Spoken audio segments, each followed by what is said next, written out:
speaking with all of you today, joining together with thousands of women the world over through the efforts of Vayichan to bring meaning, purpose, focus, and hopefully direction, certainly Achdut, during these days of national sorrow for Klal Yisrael.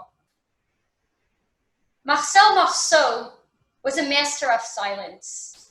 Marcel was born in Strasbourg, and when he was just 5 years old in 1928, his mother, for a treat, took him to a movie theater.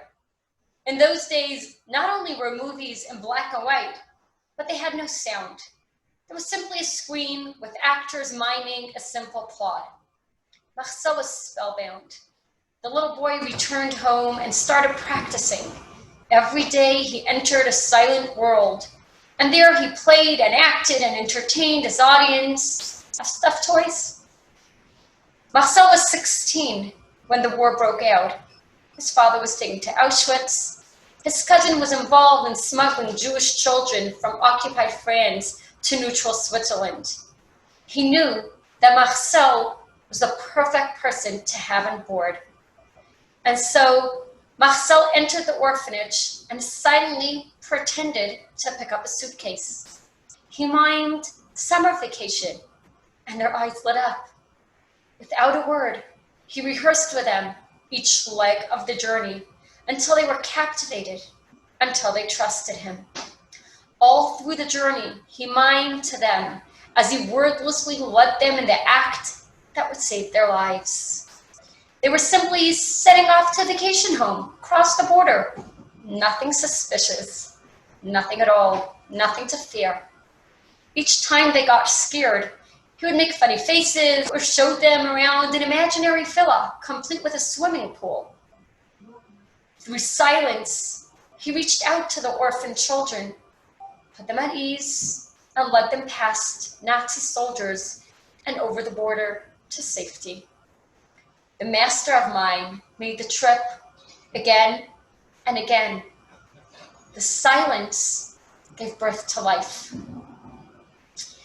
When we talk about Churban, we think of geographical places. The Beis HaMikdash, the Jews weeping al Nahar Bavel by the Babylonian river, Cave of Rachel, where Rachel cried for her children as they were led into exile. When we talk about Churban, we think of noise. We think of the fire crackling in the Beis HaMikdash. We think of the screams of those who were killed. And we think of the weeping of the Jews, both en route to exile and through thousands of years since.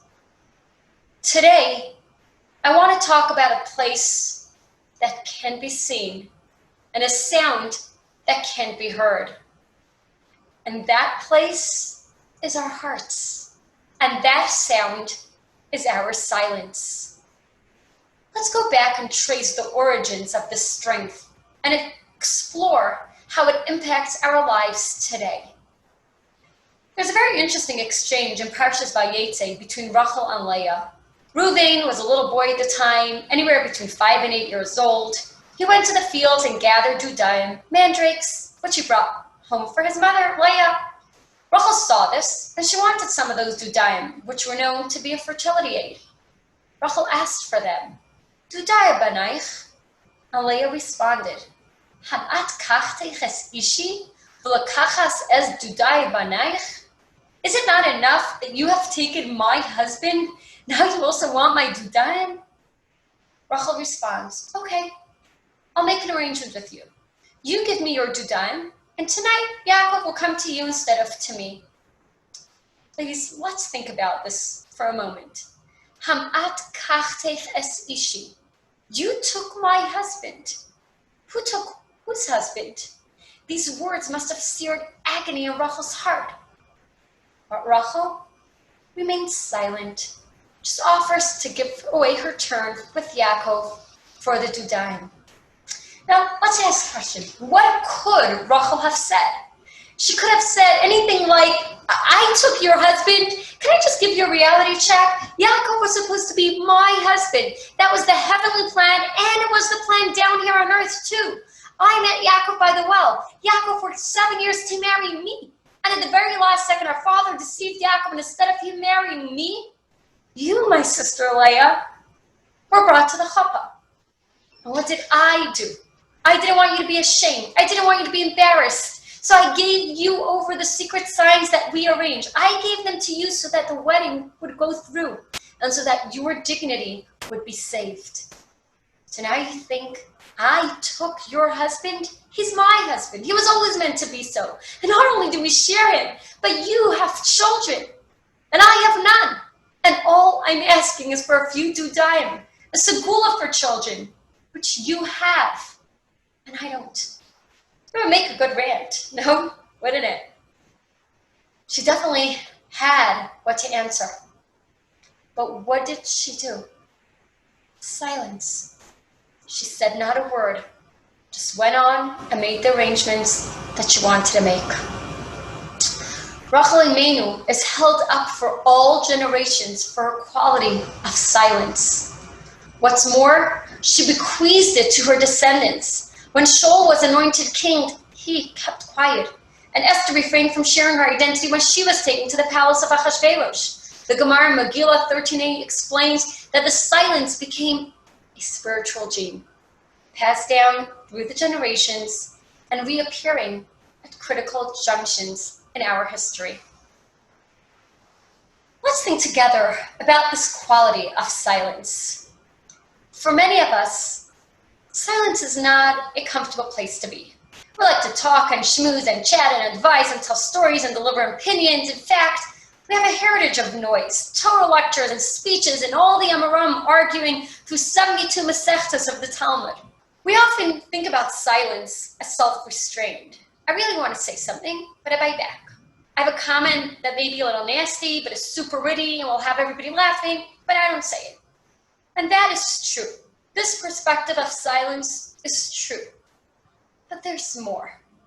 And that's what I'd like to explore with you. Shtika, the quality of silence, goes much deeper. Paradoxically, there's a very lot to say about silence. And so for today, I want to push our discussion beyond silence as a function of remaining quiet to silence as a place, as a reality, as a concept. What does that mean? Rachel was silenced in the face of her sister's words. This wasn't a passive silence. It wasn't because she had nothing to say. Rather, it's because when she chose not to respond, she was saying, there is a plan here. This is more than an argument between two sisters. There is something cosmic taking place. I know this intuitively, prophetically. Hashem is creating something that I don't know and I don't see. And although I'm in enormous pain, and the Torah tells us of Rachel's anguish, more than the pain, I have a deep and abiding trust that I'm part of a process that's leading the entire world to the place it eventually needs to be. And that this moment, the moment of my pain, is another development in that plan.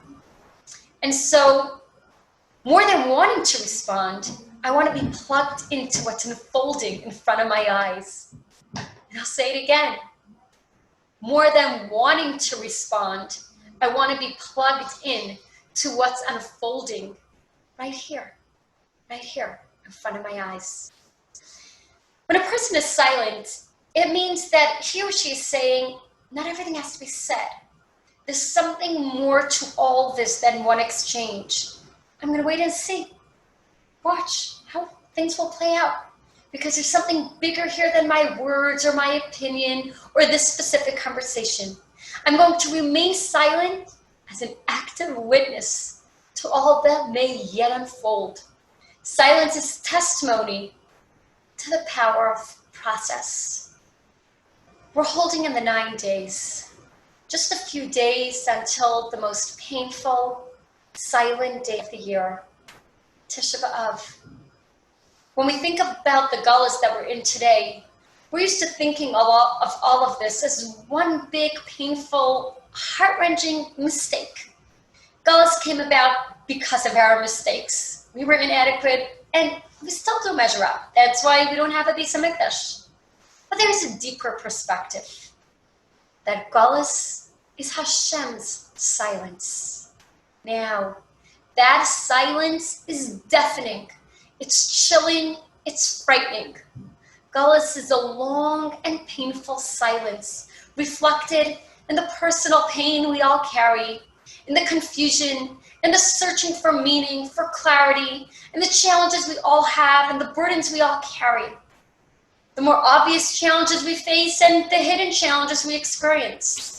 And I am here at this particular point in history, in these particular circumstances, and all I can hear is heavenly silence that can feel extremely painful. It can feel like abandonment.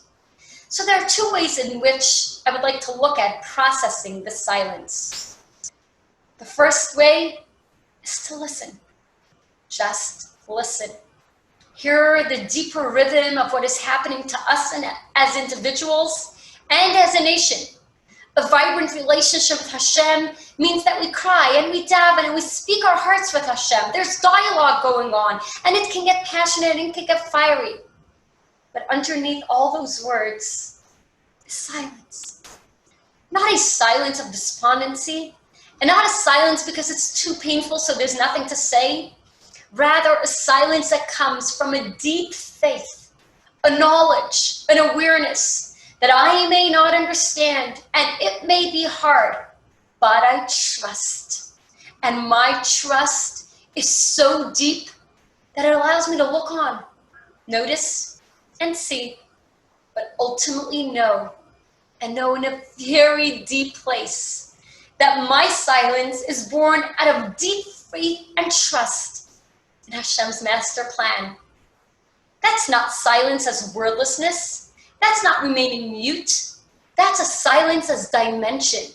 That's a silence that acknowledges the aches and fears of a pregnancy while knowing that something precious is being formed away from sight in a place of hiddenness. This is what Hashem wants from me today, to accept his silence, to listen for it, and within it, to see the great unfolding of the world's development. We're going somewhere as a nation. We're moving somewhere in the world evolvement that brings us closer to the perfection that will herald the Geula. It's not abandonment, it's hashgacha. Rachel's silence makes space for her sister. Hashem's silence makes space for us to reach to him. Galus is not just a place of pain and inadequacy. It's a time when we can listen, stop the words, quiet the buzz of life and distraction, and listen. Listen and see Hashem's cosmic plan to my pain. And that silence in our hearts vibrates in time with a cosmic silence to the silence of Hashem. So this is the first reaction to silence, to listen to the unfolding of self and nation. The second way in which we react to shtika is to enter into dialogue. When one person is quiet, it gives the other person the opportunity to contribute, to talk, to express himself. Hashem's shtika too gives us the space to find the words, to express who we are, to make a difference. A silence which prompts us, initiate, respond. No matter that we can't hear you, we'll call out, we'll seek you. Let me explain this through a story my grandmother would tell us. Bobby was just a young teen when she was taken to Auschwitz. A young girl with tremendous faith. And one of the things she remembers and always recounted to us was the way when it rained, she would stand by the side of her barracks and she would collect the rainwaters running down. She would cup together her hands, collect the water, and then run into the barracks to bring the water, the now dirty water, to those who couldn't get out into the rain, who could barely stand, but whose mouths were parched. When my Bubby did that, she was in a place called silence. She wasn't mute. She wasn't mindless or robotic. She listened to the silence of Hashem, the silence that was Auschwitz. And she knew It was time to follow the whispers of her heart. And she acted. When she gathered that rainwater, my Bubby used a moment of shtika to enlarge her place in the divine plan. Just like rain is wet and wind is cold and hunger gnaws at my stomach, I know that I have the opportunity to bring comfort or hope. It might express itself in the ability to soothe a parched throat. It might come from dirty rainwater, but those droplets shatter the silence of abandonment and affirm the shtika of meaning, a shtika of dialogue. We may hear nothing more than empty space, but we are challenged to use that space to bring light to the world. This is built into the plan of creation. At the very beginning of time, we were planted in Gan Eden to bring the world to a place of destination, shleimus. We failed, we were banished, but we weren't just dismissed with nothing. Before Adam and Chava were driven from Gan Eden, Hashem taught Adam Harishon, rub two stones together. That's what forms a spark. Fan the spark, and it will become a flame. Transfer the flame to a stick or bough, and it will become a fire. The decree cannot be rescinded. For a complete tikkun to be effected, we had to be sent into the dark loneliness of the world, a place of confusion and fragmentation, a world where we can't hear Hashem talking to us. But he gave us a gift to take with us that would help us return to Gan Eden, the ability to make sparks, to fan them into flames. It's a gift we recall every Matzei Shabbos when we make Havdalah. We make flames. Fire is made of friction, the rubbing of two things together. We're not at rest. We rub up against circumstances that are painful. We rub up against situations in our lives that scream galus, challenges that are hard and exhausting. We want them to go away. But at the same time, we want what is being created. We want what is being created in us through the friction of challenges, the friction of galus, the rubbing of those two stones together. When Hashem created the world, he withdrew his light. Now it remains for us to pick up two stones and rub them together so that we could fan a spark into a flame and hold it up to light the path both for ourselves and the people around us. And as well, Hashem withdrew his voice. There are no more baskals, and there is no more prophecy. And it's hard to even hear the tiny whisper inside us that can guide us back home. Hashem withdrew into silence. Why? First, so that we would listen, so that we would know that this is all part of a process that needs to be enacted. And second, so that there would be room for us, so that we would not sit back passively, but become active partners in the formation of our inner selves and our nation. And this can bring us to a place of serenity. Instead of the turmoil that we so often feel, instead of the confusion, the silence can open up a place of acceptance. We would love to cradle the newborn baby already. But even if it doesn't arrive today or tomorrow, it doesn't mean that the silence of today has gone to waste, because every single day of a pregnancy brings its own growth. And even if it's uncomfortable, there's joy to that discomfort. There's menucha. We know that we are where we are supposed to be. This applies in our relationship with Hashem, and it also applies in our relationship with our fellow Jew. Because let's just get this clear. To survive this galus, we need each other. We need to do this together. We need to climb into a place of silence to make room for each other, because we're together in this place called process. And this also brings us to tap into who I really am, to what I really want, to what I've been put into the world in this challenging time. This time when it's not just darkness, it's a great and fearsome darkness. It's layer upon layer of darkness. And it is precisely in this place this place of fearsome darkness, that we have an advocate. Let's see. That night with Yaakov, which Rachel surrendered to Leah, had cosmic consequences. As a result, we know Rachel was not buried in her rightful place in Me'aras HaMachpelah beside Yaakov. Instead, she was buried in Beis Lechem. We can hear this and think, oh, just another example of imperfection. After the difficulty of their lives, they would be buried together. But it appears that something is fractured. They are buried separately. But again, we can enter the dimension of silence and attempt to understand. Rachel's burial was not random.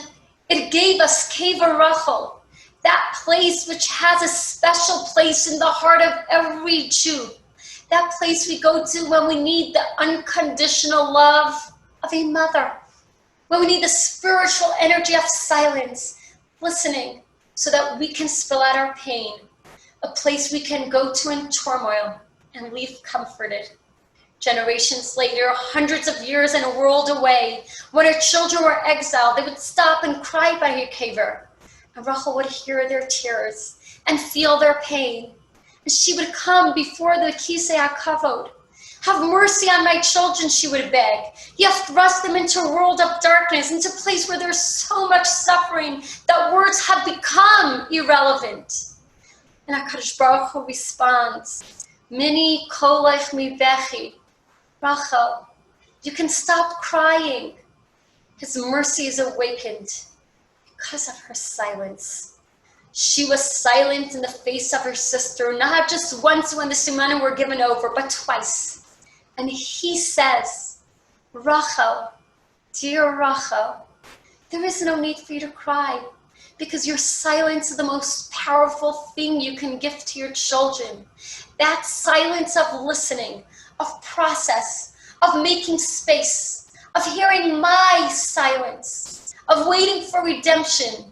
Your silence is the secret key to redemption. And if you understand this, then you can embrace redemption even in your tears, even in today's pain, even in tonight's loneliness. Redemption expressed through the silence of faith. We're just a few short days before Tisha B'Av, the most painful day of the year, the day when Hashem's silence is deafening. Eicha, we call out again and again. How? How could it happen? How could there be so much darkness? We strain our ears to listen, but all we hear is silence. But let us not think that Hashem's silence is one of abandonment, and let us not succumb to the silence of despair. Let us hear that silence, sense its echo in our hearts, and with it, find that which is beyond words, that which is deeper than words, and that is faith. That the work of today, Hey Av, and the work of tomorrow, Vav Av, and the work even of Tisha B'Av, when all we can do is sit on the ground and weep, is molding us as individuals and as a nation. It's shaping us to be people who listen, make space, and call out, and spread comfort and spread heart. It transforms us into people who can hear the deep currents of this historical and spiritual process. And when that happens, there will be silence, but there will also be song. May it be soon.